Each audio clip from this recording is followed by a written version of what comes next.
وہ اس کے سربراہ چیف جسٹس ہوں گے، اور اس کے علاوہ 3 جو سینئر موسٹ جج صاحبان ہیں سپریم کورٹ کے وہ اس کے ممبر ہوں گے۔ اور جس طرح اس سے پہلے تھا کہ وفاقی وزیر قانون اور اٹارنی جنرل جو ہیں وہ بدبنائے عہدہ اس جوڈیشل کمیشن کے ممبر ہوا کرتے تھے، وہ ویسے کے ویسے ہی ہوں گے۔ ایک بار کا نمائندہ جو ہے وہ ہوا کرتا تھا، تو بار کی طرف سے ابھی ایک نمائندہ جو ہے وہ بالکل اس میں اسی طرح سے جو ہے وہ موجود ہوگا۔ اس کے علاوہ ایک جو ٹیکنوکریٹ ممبر ہے وہ سول سوسائٹی سے ہوگا، جو اقلیتوں سے بھی ہو سکتا ہے اور خواتین سے بھی ہو سکتا ہے۔ اس کی جو نامینیشن ہے وہ اسپیکر قومی اسمبلی کریں گے، اور وہ کوئی ایسی شخصیت ہوگی جو ٹیکنوکریٹ ہو اور سینٹ کا رکن بننے کی اہلیت رکھتا ہو، یعنی وہ ایم این اے یا سینیٹر تو نہیں ہوگا، البتہ وہ اہلیت رکھتا ہو سینیٹر بننے کی۔ تو ایسے کسی شخص کو جس کا تعلق اقلیتوں سے ہو سکتا ہے یا پھر خواتین سے، اسے اسپیکر نامینیٹ کریں گے، اور وہ جو ہے اس کے یہ جو جوڈیشل کمیشن ہے اس کے ممبر ہوں گے۔ اس کے علاوہ جو 4 ارکان ہیں، ارکان قومی اسمبلی اور سینٹ، جن میں سے 2 کا تعلق سینٹ سے ہوگا اور 2 جو ہیں وہ قومی اسمبلی سے ہوں گے، تو یہ بھی اس جوڈیشل کمیشن کے ممبر ہوں گے۔ اور اس میں جو ہے وہ ظاہر ہے کہ 2 اگر ایم این ایز ہوں گے تو ایک اپوزیشن سے ہوگا اور ایک حکومت سے ہوگا، 2 سینیٹر ہیں اگر تو ایک حکومت سے ہوگا، ٹریجری بینچوں سے ہوگا، اور ایک جو ہے وہ اپوزیشن بینچوں سے ہوگا۔ اور پارلیمانی لیڈرز اس کا تقرر کریں گے، اور اسپیکر قومی اسمبلی اور چیئرمین سینٹ جو ہے وہ اس کا نوٹیفیکیشن جو ہے وہ جاری کریں گے۔ اچھا، جوڈیشل کمیشن کی بات کر لیں، پھر ہم چیف جسٹس کی تعیناتی کے حوالے سے بھی جو ہے وہ بات کرتے ہیں۔ تو یہ جو جوڈیشل کمیشن ہے یہ پہلے ججوں کی محض تعیناتیاں کرتا تھا، نامزدگیاں ہوتی تھیں، لیکن اب جوڈیشل کمیشن کا جو دائرہ کار ہے، جو اس کا مینڈیٹ ہے، وہ بڑھا دیا گیا ہے۔ اب یہ محض ججوں کی تعیناتیاں نہیں کرے گا جوڈیشل کمیشن، بلکہ ججوں کی جو کارکردگی ہے اس کا جائزہ بھی لے گا، اور ہائی کورٹ کے جو جج صاحبان ہیں ان کی سالانہ بنیادوں پہ کارکردگی کا جائزہ جوڈیشل کمیشن میں لیا جائے گا، اور اگر کسی جج کی جو کارکردگی ہے وہ ٹھیک نہیں ہے تو جوڈیشل کمیشن کی طرف سے اسے نوٹس دیا جائے گا، مہلت دی جائے گی، ٹائم دیا جائے گا کہ آپ اپنی کارکردگی جو ہے وہ بہتر کر لیں۔ اور اگر کارکردگی جو ہے وہ بہتر نہیں ہوتی تو پھر یہ جوڈیشل کمیشن اپنی رپورٹ جو ہے وہ بھیجے گا سپریم جوڈیشل کونسل کو، تاکہ اس جج کے خلاف جو ہے وہ کارروائی کی جائے۔ تو یہ جو جوڈیشل کمیشن کے دائرہ کار ہے، اس کا جو مینڈیٹ ہے، اس کے جو فرائض ہیں، اس میں جو ہے وہ اضافہ کر دیا گیا ہے۔ ایک اور چیز بھی اس میں لائی گئی ہے۔ پہلے یہ ہوتا تھا کہ جوڈیشل کمیشن پہ چیف جسٹس جو ہے اس کے جو اختیارات ہیں وہ ایک ڈکٹیٹر کی طرح ہوا کرتے تھے، یعنی چیف جسٹس صاحب جو ہیں ان کی مرضی، وہ جوڈیشل کمیشن کا اجلاس بلائیں نہ بلائیں، کب بلائیں، ججوں کی تعیناتی وہ کریں نہ کریں۔ کچھ ججوں کی تعیناتی تاخیر کا شکار ہو جاتی تھی۔ سپریم کورٹ کے چیف جسٹس صاحبان جو ہیں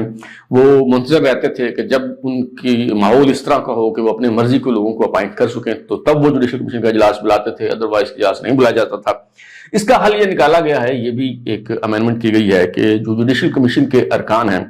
وہ 1/3 ارکان جو ہیں وہ اگر ریکوزیشن بھیج دیتے ہیں جوڈیشل کمیشن کا اجلاس بلانے کے لیے چیئرپرسن کو، جو کہ ظاہر چیف جسٹس سپریم کورٹ ہوں گے، تو چیف جسٹس سپریم کورٹ کو 15 دن کے اندر جوڈیشل کمیشن کا اجلاس بلانا ہوگا۔ اگر 15 دن گزر جاتے ہیں اور چیف جسٹس جو ہیں وہ اجلاس نہیں بلاتے جوڈیشل کمیشن کا، تو پھر جو جوڈیشل کمیشن کے سیکرٹری ہوں گے وہ اپنے اختیارات استعمال کرتے ہوئے چیف جسٹس سپریم کورٹ کی اجازت کے بغیر ہی 7 دن کے اندر وہ اجلاس طلب کر سکتے ہیں ریکوزیشن پہ۔ تو اس طرح کی بہت سی چیزیں جو ہیں وہ اس میں جو ہے وہ کی گئی ہیں۔ اچھا، تو اگر ہم بات کریں اس میں آئینی بینچ کی، تو اس میں کہا گیا کہ آئینی بینچ کا جو سربراہ ہے، اچھا یہ جوڈیشل کمیشن میں ایک اور بھی اہم چیز ہے، اس کے جو ممبرز ہیں اس میں یہ بھی کہا گیا ہے کہ جو کانسٹیٹیوشنل بینچ ہوگا اس آئینی بینچ کا جو اس سینئر موسٹ ممبر ہوگا، سینئر موسٹ جو جج ہوگا، وہ بھی اس جوڈیشل کمیشن کا ممبر ہوگا۔ اور اگر ایسا ہو کہ جو آئینی بینچ کا سربراہ ہے وہ چیف جسٹس ہو یا پھر ان 3 سینئر موسٹ جج صاحبان میں سے ہو جو کہ پہلے ہی جوڈیشل کمیشن کے ممبر ہیں، تو پھر جو سینیارٹی لسٹ میں جو نیکسٹ سینئر موسٹ جج ہوگا اسے جو ہے وہ جوڈیشل کمیشن کا ممبر جو ہے وہ بنایا جائے گا۔ یعنی ہمبلن جو ہے وہ آپ یوں کہہ سکتے ہیں کہ جو چیف جسٹس سمیت سپریم کورٹ کے جو 5 جج صاحبان ہیں وہ اس جوڈیشل کمیشن کے ممبر ہوں گے، جو ججوں کی کارکردگی کا جائزہ لے گا، جو ججوں کی تعیناتیاں جو ہے وہ کرے گا، نامینیشن جو ہے وہ کرے گا، اور اس کے علاوہ اس میں بار کا ایک نمائندہ جو ہے وہ شامل ہوگا، ایک نمائندہ جو ہے وہ سول سوسائٹی کا ہوگا، اٹارنی جنرل اور وزیر قانون بار بنایا عہدہ اس کے ممبر ہوں گے، اور 4 جو منتخب عوامی نمائندے ہیں وہ بھی اس جوڈیشل کمیشن کے جو ہے وہ ممبر ہوں گے۔ اچھا، 175A میں جو ہے وہ اس کے 175A میں جوڈیشل کمیشن کی تشکیل نو کی گئی ہے، اور 175A کی جو سب سیکشن 3 ہے اس میں ایک پارلیمانی کمیٹی جو ہے وہ بنائی گئی ہے جو چیف جسٹس کا انتخاب کرے گی، اور ایک تو جو چیف جسٹس کے عہدے کی جو میعاد ہے وہ 3 سال مقرر کر دی گئی ہے۔ چیف جسٹس کا تقرر جو ہے وہ 3 سال کا ہوگا۔ اگر چیف جسٹس مستعفی ہو جائے، اسے برطرف کر دیا جائے، یا 3 سال سے پہلے ہی اس کی عمر کی بالائی حد پوری ہو جائے، یعنی 65 سال ان کی عمر ہو جائے چیف جسٹس صاحب کی، تو وہ پہلے بھی ریٹائر ہو سکتے ہیں، لیکن 3 سال کے بعد وہ ریٹائر ہی متصور ہوں گے، خواہ ان کی جو عمر کی حد ہے وہ پوری نہ بھی ہوئی ہو، تو 3 سال بعد چیف جسٹس صاحب کو جو ہے وہ گھر جانا ہوگا۔ تو چیف جسٹس کا ایک تو ٹینور مقرر کر دیا گیا ہے 3 سال کا، اور چیف جسٹس جو ہے وہ سینیارٹی کی بنیاد پہ نہیں بنے گا، بلکہ جو 3 سینئر موسٹ جج صاحبان ہیں سپریم کورٹ کے،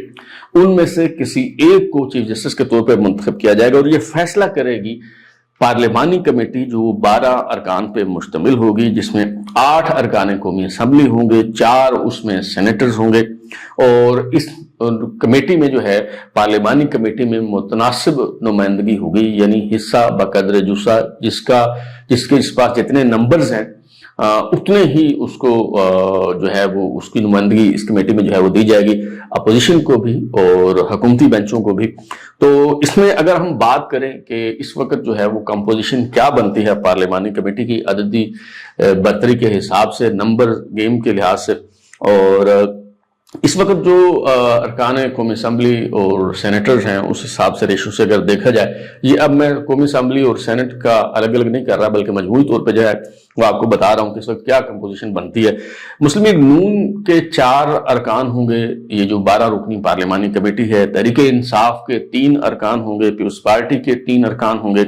جے یو آئی کا 1 رکن ہوگا، اور ایم کیو ایم کا بھی جو ہے وہ 1 رکن ہوگا۔ اس کا مطلب یہ ہوا کہ اگر مسلم لیگ نون، Peoples Party, J U I اور ایم کیو ایم کے ارکان جو ہیں وہ ان کو ملایا جائے تو یہ نمبر جو ہے وہ 9 بنتا ہے۔ اگر جے یو آئی کو نکال دیا جائے تو بھی یہ نمبر 8 بنتا ہے۔ اس کا مطلب ہے کہ حکومت اور اس کے اتحادیوں کے پاس سادہ اکثریت موجود ہے، کیونکہ یہ اس آئینی ترمیم میں کہا گیا ہے کہ جو پارلیمانی کمیٹی ہے چیف جسٹس کی تعیناتی کا جو فیصلہ کرے گی وہ سادہ اکثریت سے نہیں بلکہ 2/3 اکثریت سے کرے گی، یعنی 12 ارکان پر مشتمل ہے کمیٹی، تو 8 ارکان کی حمایت حاصل ہو تو ہی کوئی فیصلہ جو ہے وہ لیا جا سکے گا۔ تو حکومت کے پاس یہ جو 2/3 اکثریت ہے وہ موجود ہے، اور حکومت کو چیف جسٹس کی تعیناتی کے حوالے سے کوئی مسئلہ نہیں ہے۔ میرا نہیں خیال کہ اپوزیشن اس میں کسی قسم کا کوئی رکھنا جو ہے وہ ڈال سکتی ہے۔ تو اب ہم آتے ہیں اس طرف کہ چیف جسٹس کون بن سکتا ہے اور ممکنہ آپشنز جو ہیں وہ کیا ہو سکتی ہیں۔ اچھا، ایک آپشن تو یہ ہے کہ جیسے ابھی سنا جا رہا ہے کہ کچھ جج صاحبان سر جوڑ کے بیٹھے ہیں، مشاورت ہو رہی ہے، تو ایک تو یہ بھی اطلاعات مل رہی ہے کہ ایک بہت بڑا استعفیٰ آ سکتا ہے، اور وہ استعفیٰ جسٹس منصور علی شاہ کا جو ہے وہ ہو سکتا ہے۔ تو اگر جسٹس منصور علی شاہ یہ پروسیس انیشیٹ ہونے سے پہلے ہی ریزائن کر جاتے ہیں، مستعفی ہو جاتے ہیں، تو پھر ظاہر ہے سینیارٹی لسٹ جو ہے وہ بدل جائے گی، اور پھر اس میں جسٹس منیب اختر، جسٹس یحییٰ آفریدی اور جسٹس امین الدین خان جو ہیں وہ 3 سینئر موسٹ جج صاحبان ہوں گے۔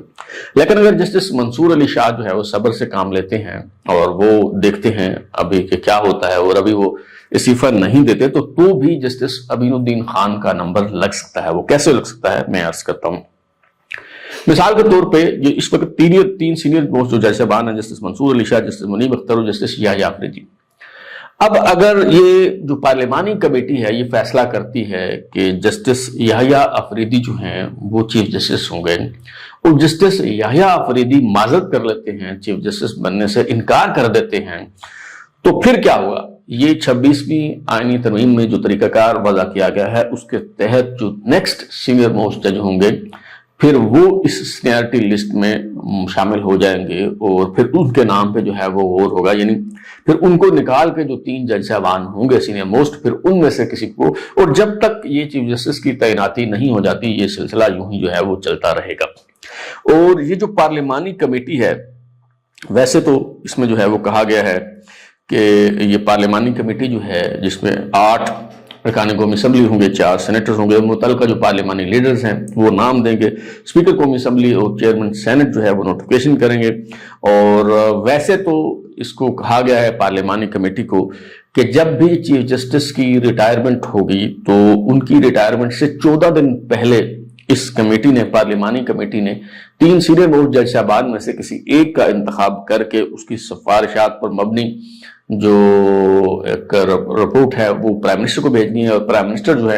یہ سمری جو ہے وہ ایوان صدر بھیجیں گے، اور صدر مملکت جو ہے وہ پھر اس کی منظوری دیں گے۔ اچھا، اس میں یہ بھی باقاعدہ خیال رکھا گیا ہے کہ یہ جو پارلیمانی کمیٹی ہے اس میں چونکہ نمائندگی ہے قومی اسمبلی کے بھی اور سینٹ کے بھی، تو اگر قومی اسمبلی تحلیل ہو جاتی ہے اور اس دوران اگر چیف جسٹس کی تعیناتی کا مرحلہ آ جاتا ہے تو پھر کیا ہوگا؟ تو پھر یہ ہوگا کہ یہ جو 8 ارکان قومی اسمبلی ہیں وہ 8 ارکان بھی سینٹ سے ہوں گے، یعنی پارلیمانی کمیٹی کے 12 ارکان جو ہیں وہ سینٹ سے لے لیے جائیں گے، اور وہ جو ہے یہ فیصلہ کریں گے کہ کون چیف جسٹس ہوگا۔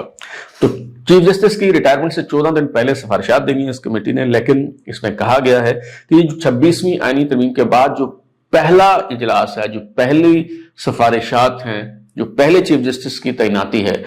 اس کے لیے 3 دن کا ٹائم جو ہے وہ دیا گیا ہے کہ 3 دن میں اگر آپ نے فیصلہ کرنا ہے، یعنی اگر 21 تاریخ کو یہ جو ہے 26ویں آئین ترمیم منظور ہوئی ہے اور آئین کا حصہ بنی ہے تو 3 دن ہیں، یعنی 24 تاریخ تک جو ہے وہ اس کمیٹی نے اپنی سفارشات پرائم منسٹر کو بھجوانی ہے، اور 26 اکتوبر کو چونکہ جسٹس قاضی وسطائی صاحب کی ریٹائرمنٹ ہے تو اس سے پہلے ہی 25 تاریخ کو نئے چیف جسٹس کی تعیناتی کا نوٹیفیکیشن جو ہے وہ ہو جائے گا۔ اور اس امینڈمنٹ پہ یہ بھی کہا گیا ہے کہ کسی رکن کے غیر حاضر ہونے سے کوئی فرق نہیں پڑے گا، کوئی رکن غیر حاضر ہو تو بھی یہ کمیٹی جو ہے یہ اپنا فیصلہ لے سکتی ہے، اور اس بنیاد پہ اس کی کارروائی کو چیلنج نہیں کیا جا سکے گا، اور اس کی کارروائی جو ہے وہ ان کیمرہ ہوگی اور اس کا ریکارڈ جو ہے وہ رکھا جائے گا۔ تو یہ چیف جسٹس کی تعیناتی کا طریقہ کار ہے، اور ممکنہ آپشنز میں نے آپ کو بتا دیے ہیں کہ اگر جسٹس یحییٰ افریدی کو چیف جسٹس نامینیٹ کیا جاتا ہے، اگر وہ چیف جسٹس بننے کو تیار ہو جاتے ہیں تو ویل اینڈ گڈ، لیکن اگر وہ معذرت کر لیتے ہیں اور کہتے ہیں کہ میں نے چیف جسٹس نہیں بننا، تو پھر اس میں جسٹس امین الدین جو ہیں وہ بھی چیف جسٹس بن سکتے ہیں، اور اگر جسٹس یحییٰ افریدی چیف جسٹس بنتے ہیں تو ظاہر ہے کہ پھر جسٹس امین الدین خان جو ہے وہ ممکنہ طور پہ وہ جو آئینی بینچ تشکیل دیا جانا ہے، کانسٹیٹیوشنل بینچ، وہ اس کے جو ہے وہ سربراہ ہوں گے۔ اچھا، یہ ایک اور جو ترمیم کی گئی ہے 186A کے تحت جو ہے وہ سپریم کورٹ کو یہ اختیار دیا گیا ہے کہ ہائی کورٹ میں زیر سماعت جو مقدمات ہیں وہ انصاف کے تقاضوں کو پورا کرنے کے لیے سپریم کورٹ اگر چاہے تو کسی مقدمے کو جو ایک ہائی کورٹ میں زیر سماعت ہے اسے کسی دوسری ہائی کورٹ میں منتقل کر سکتی ہے، ٹرانسفر جو ہے وہ کر سکتی ہے۔ اسی طرح 191A جو ہے اس 26ویں آئینی ترمیم کا جو کی گئی ہے اس میں جوڈیشل کمیشن اور آئینی بینچوں کی تشکیل کے حوالے سے پروویژن ہے، اور اس میں کہا گیا کہ جی تمام صوبوں سے جو ہے وہ یکساں ممبر اس کے ہوں گے، اور موسٹ سینئر جو جج ہوگا وہ اس کانسٹیٹیوشنل بینچ کا جو ہے وہ سربراہ ہوگا۔ لیکن سب سے اہم ترین سوال یہ ہے کہ اگرچہ وفاقی آئینی عدالت نہیں بنی، کانسٹیٹیوشنل کورٹ نہیں بنی، اور محض کانسٹیٹیوشنل بینچ بنانے پر اکتفا کر لیا گیا ہے، لیکن یہ جو کانسٹیٹیوشنل بینچ ہوگا اس کے کیا اختیارات ہوں گے، اور اس کے سربراہ کے کیا اختیارات ہوں گے، اور جو سپریم کورٹ کا چیف جسٹس ہوگا اس کے کیا اختیارات ہوں گے، اور دونوں کا اگر ہم تقابلی جائزہ لیں تو کون سا عہدہ جو ہے وہ زیادہ طاقتور ہوگا، میں آپ کو بتاتا ہوں اور پھر آپ خود ہی جو ہے وہ اندازہ لگا پائیں گے۔ اچھا، ایک تو جو اس میں 26ویں آئینی ترمیم میں جو سب سے اہم چیز ہے وہ یہ ہے کہ 184(3) کے تحت جو مقدمات ہیں اس میں سپریم کورٹ سے سو موٹو یعنی از خود نوٹس لینے کا جو اختیار ہے وہ واپس لے لیا گیا ہے۔ اب 184(3) کے تحت سپریم کورٹ یعنی جہاں پبلک انٹرسٹ کا معاملہ ہو وہاں لیٹیگیشن تو ہو سکتی ہے، پٹیشن تو دائر کی جا سکتی ہے، لیکن سپریم کورٹ از خود نوٹس اب نہیں لے سکے گی 26ویں آئینی ترمیم کے بعد۔ اچھا، تو اب یہ جو آئینی بینچ ہے اس کے کیا اختیارات ہوں گے؟ ایک تو 184 کے تحت جو مقدمات ہیں اوریجنل جیورسڈکشن میں، وہ اب یہ جو کانسٹیٹیوشنل بینچ ہے وہ ان مقدمات کو جو ہے وہ سنے گا۔ 184(3) کے تحت جو سپریم کورٹ کی اپیلیٹ جیورسڈکشن ہے اس کے تحت جو عام مقدمات ہیں وہ تو ہائی کورٹ میں جب فیصلہ ہوتا ہے تو سپریم کورٹ میں جب ان کی اپیل جاتی ہے تو وہ سپریم کورٹ ہی اس کو سنے گی اور اس پہ فیصلہ کرے گی۔ لیکن اگر کوئی ایسا فیصلہ ہائی کورٹ میں ہوا ہے کہ جس میں کوئی آئینی تشریح ہے، کوئی کانسٹیٹیوشنل میٹر ہے، کسی آئینی نقطے کی تشریح کی گئی ہے، وضاحت کی گئی ہے، تو 185(3) کی جو اپیلیٹ جیورسڈکشن ہے اس کے تحت سپریم کورٹ ان مقدمات کو نہیں سنے گی، بلکہ یہ جو کانسٹیٹیوشنل بینچ ہوگا یہ اس کا دائرہ کار ہوگا، وہ اس پہ جو ہے وہ اپیلیں سنے گا اور اس پہ جو ہے وہ فیصلے کرے گا، یہ جو کانسٹیٹیوشنل بینچ ہے۔ اگین 186 کے تحت، آئین کے آرٹیکل 186 کے تحت جو سپریم کورٹ کی جیورسڈکشن ہے جسے ایڈوائزری جیورسڈکشن کہا جاتا ہے، جس کے تحت کوئی صدر صاحب کی طرف سے کوئی ریفرنس بھیجا جا سکتا ہے، جیسے 63A کے حوالے سے عارف علوی صاحب نے جو ہے وہ سپریم کورٹ کو صدارتی ریفرنس بھیجا تھا کہ جی بتائیں کہ جی ووٹ شمار ہوگا یا نہیں ہوگا۔ تو جو ایڈوائزری جیورسڈکشن ہے جو سپریم کورٹ کے پاس ہوا کرتی تھی وہ بھی اب سپریم کورٹ کے پاس نہیں ہوگی، چیف جسٹس کے پاس یہ اختیار نہیں ہوگا، بلکہ یہ اختیار جو ہے وہ کانسٹیٹیوشنل بینچ کے پاس ہوگا، اور کانسٹیٹیوشنل بینچ کے جو ہیڈ ہوں گے وہ میرے خیال میں چیف جسٹس سپریم کورٹ سے کہیں زیادہ بااختیار اور طاقتور ہوں گے، اور بظاہر یوں لگتا ہے کہ چیف جسٹس سپریم کورٹ کا کوئی بھی ہوں اس بات سے اب کوئی فرق نہیں پڑتا، کیونکہ وہ چپ چاپ کونے میں بیٹھ کے دہی کھاتے رہیں گے۔ جو عام مقدمات ہیں، سول اور کرمنل مقدمات کے حوالے سے جو اپیلیں ان کے پاس آئیں گی وہ انہیں سنیں گے، ان پہ فیصلہ کریں گے۔ باقی میں نے آپ کو بتا دیا 184 کے تحت جو معاملات ہوں گے وہ سارے کانسٹیٹیوشنل بینچ کے پاس جائیں گے۔ 185(3) کے انڈر بھی جو اپیلیں جن میں آئینی تشریح کا معاملہ ہوگا وہ بھی کانسٹیٹیوشنل بینچ کے پاس جائیں گے۔ 186 کے تحت جو ایڈوائزری جیورسڈکشن ہے وہ بھی اب یہ کانسٹیٹیوشنل بینچ جو ہوگا اس کے دائرہ کار میں جو ہے وہ شامل ہو گئی۔ یہ جو کانسٹیٹیوشنل بینچ ہے اس کے بارے میں کہا گیا ہے کہ یہ اس کے بینچ کے میں جج صاحبان کی تعداد کم از کم جو ہے وہ 5 ہوگی، اور جو آئینی بینچ کے سربراہ ہیں وہ 2 سینئر موسٹ جج صاحبان کی مشاورت سے جو ہے وہ مقدمات کو ڈسپوز آف کرنے کے لیے اور سماعت کے لیے مقرر کرنے کا فیصلہ جو ہے وہ کیا کریں گے۔ تو یہ کچھ جو ہے وہ جوڈیشل کمیشن کی کمپوزیشن ہوگی، اور جو کانسٹیٹیوشنل بینچ ہوگا وہ کچھ اس طرح سے ہوگا۔ اور جیسا کہ افواج پاکستان میں ہوتا ہے، آپ نے دیکھا ہوگا کہ جب آرمی چیف کا انتخاب ہوتا ہے اور سینئر موسٹ جنرلوں کی ایک فہرست آتی ہے اور پرائم منسٹر پھر اس میں سے ڈیسائیڈ کرتے ہیں کہ کس کو آرمی چیف جو ہے وہ لگانا ہے، تو جیسے اس میں ہوتا ہے کہ جب اگر کوئی نیچے سے کسی کو آرمی چیف بنا دیا جاتا ہے تو جو جنرل سپر سیڈ ہو جاتے ہیں وہ پھر مستعفی ہو جاتے ہیں۔ تو دیکھنا یہ ہوگا کہ کیا جوڈیشری میں بھی، سپریم کورٹ میں بھی یہ روایت شروع ہوگی، یعنی کہ اگر کسی دوسرے یا تیسرے نمبر پر موجود جج کو چیف جسٹس بنا دیا جاتا ہے، جو سینیارٹی میں پہلے اور دوسرے نمبر پہ جج صاحبان ہوں گے، جو سینئر پیونی جج ہوں گے، ان کے بعد جو سینئر موسٹ جج ہوں گے، کیا وہ مستعفی ہو جائیں گے یا پھر وہ پرانی تنخواہ پہ کام کرتے رہیں گے؟ تو یہ دیکھنا ہوگا کہ فوج کی طرح یہاں بھی یہ روایت جو ہے وہ شروع ہوتی ہے یا نہیں ہو پاتی۔ لیکن ایک اور اہم بات جس کا شروع میں نے ذکر کیا تھا وہ میں آپ کو ضرور بتانا چاہوں گا، اور وہ ہے جناب عمران خان صاحب کی روایت۔ اور عمران خان صاحب نے اپنی روایت جو ہے وہ برقرار رکھی ہے۔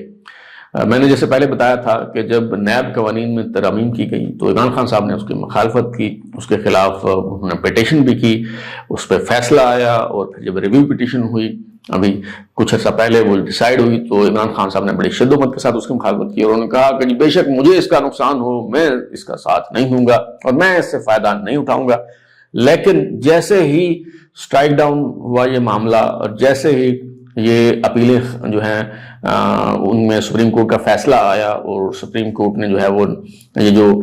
نیب قوانین میں ترامیم تھی انہیں برقرار رکھا اور انہیں حتمی حیثیت جو ہے وہ حاصل ہوئی, تو پہلا شخص جس نے نیب قوانین کے تحت ریلیف لینے کے لیے عدالتوں سے رجوع کیا وہ جناب عمران خان صاحب تھے. اور ابھی آپ دیکھیں کہ یہ جو 26ویں آئینی ترمیم ہے کس شد و مد کے ساتھ اس کی جو ہے وہ مخالفت کی گئی اور کیا کچھ نہیں کہا گیا اور نہیں کہا جا رہا, لیکن آج صبح کوئی 7-8 بجے صدر صاحب نے اس پہ دستخط کی. اس کا گزٹ نوٹیفیکیشن جو ہے وہ شاید 9-10 بجے جو ہے وہ جاری ہوا ہوگا اور کچھ دیر بعد سپریم کورٹ میں جب ایک کیس کی سماعت ہو رہی تھی اور یہ کیس تھا بلے کا انتخابی نشان واپس لینے کا جس کے خلاف 13 جنوری کے فیصلے کے خلاف پی ٹی آئی کی طرف سے جو ہے وہ اپیل دائر کی گئی تھی, اور اس پہ جب جسٹس قاضی فائز صاحب کی سربراہی میں سپریم کورٹ کا ایک بینچ سماعت کر رہا تھا تو وہاں پہ جو بیرسٹر علی ظفر ایڈوکیٹ ہیں, ویسے تو حامد خان صاحب جو ہیں ان کی بھی بڑی تلخی ہوئی چیف جسٹس کے ساتھ اور انہوں نے جاتے جاتے جو ہے وہ بہت کچھ کہہ دیا جسٹس قاضی فائز صاحب کو, لیکن بیرسٹر علی ظفر ایڈوکیٹ نے جو استدلال اختیار کیا انہوں نے کہا کہ جی 26ویں آئینی ترمیم کے بعد آپ اس معاملے کو نہیں سن سکتے, یہ کانسٹیٹیوشنل میٹر ہے اور اسے جو کانسٹیٹیوشنل بینچ ہے وہ سنے گا. حالانکہ اتنے بڑے بڑے وکیل ہیں اور انہیں یہ نہیں اندازہ کہ جب کسی فیصلے کے خلاف نظر ثانی درخواست دائر کی جاتی ہے, ریویو پٹیشن ڈالی جاتی ہے, تو اس میں جو سکوپ ہوتا ہے ریویو کا وہ بہت لیمیٹڈ ہوتا ہے, اس میں کوئی نیا بینچ نہیں بن سکتا اور اس کو وہی بینچ سنتا ہے جس نے وہ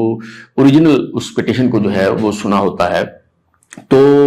یہ ترمیم تو ابھی ہوئی ہے, اب جو نئے فیصلے ہوں گے ظاہر ہے وہ کانسٹیٹیوشنل بینچ کے پاس جو ہے وہ جائیں گے. جو فیصلے پہلے سے ڈیسائیڈ ہو چکے ہیں ان پہ اپیل اگر زیر سماعت ہے تو اس پہ بیرسٹر علی ظفر ایڈوکیٹ نے جب یہ اصطلاح اختیار کیا تو چیف جسٹس قاضی فائز صاحب نے کہا کہ مجھے تو نہیں معلوم کہ کوئی اس طرح کی جو ہے وہ ترمیم ہوئی ہے, ابھی آن ریکارڈ ایسی کوئی بات جو ہے وہ موجود نہیں ہے. اور پھر چیف جسٹس صاحب جو ہیں انہوں نے تحریک انصاف کی جو نظر ثانی درخواست تھی وہ خارج کر دی اور 13 جنوری کا جو فیصلہ تھا اسے برقرار رکھا گیا ہے اور پی ٹی آئی سے بلے کا انتخابی نشان واپس لینے کا جو فیصلہ ہے اب اسے حتمی حیثیت حاصل ہو گئی ہے. تو اب تک اتنا ہی. بلال اور گزار دیجیے, پھر ملاقات ہوگی. اگر آپ کو ہمارا شو پسند آیا تو اسے لائک کریں, کامنٹ کریں, شیئر کریں اور ہمارا چینل سبسکرائب کرنے کے بعد بیل آئیکن یعنی گھنٹی ضرور دبائیں تاکہ آپ کو نئی ویڈیوز نوٹیفیکیشن ملتے رہے. بہت شکریہ.